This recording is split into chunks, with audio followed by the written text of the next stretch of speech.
Houston, the Eagle has landed. That's one small step for man, one giant leap for mankind. Instead of going out and buying a package book, of which there have been 5,000 copies printed, you will go to the telephone, describe your interests, your needs, your problems, and say, I'm working now on the history of Egyptian arithmetic, I know a bit of Sanskrit, I'm qualified in German, and I am a good mathematician. They said, it'll be right over. And they at once Xerox, with the help of computers from the libraries of the world, all the latest material just for you personally, not as something to be put out on the bookshelf. They send you the package as a direct personal service. This is where we're heading under electronic information conditions. Products increasingly are becoming services.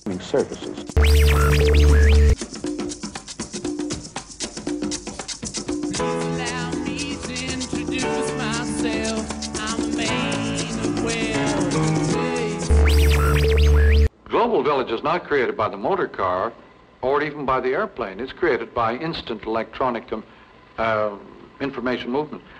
The Global Village is at once as wide as the planet and as small as a little town where everybody is maliciously engaged and poking his nose into everybody else's business. The Global Village is a world in which you don't necessarily have harmony. You have extreme concern with everybody else's business and much involvement in everybody else's life. It's a sort of Ann Landers column writ large.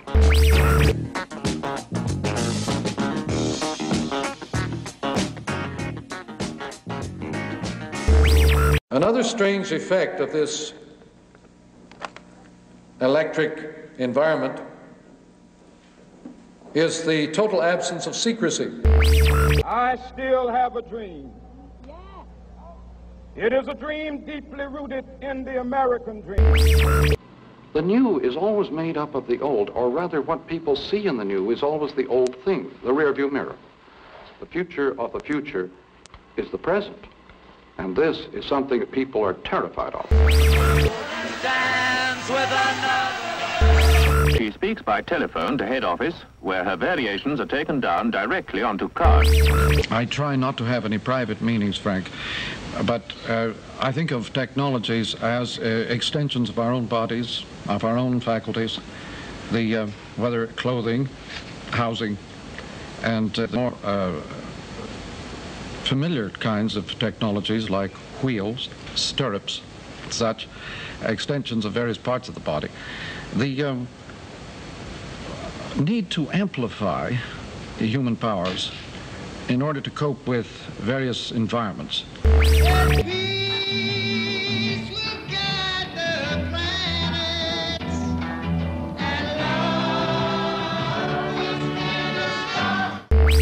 I have, by the way, a peculiar reading habit that I developed in recent years. I read only the right-hand page of serious books. If it's a frivolous, relaxing book, I read every word. But serious books, I read on the right-hand side only because I've discovered enormous redundancy in any well-written book. And I find that by reading only the right-hand page, this keeps me very wide awake, filling in the other page out of my own noodle. Nieuw was de hoofdtelefoon met ingebouwde stereo FM radio.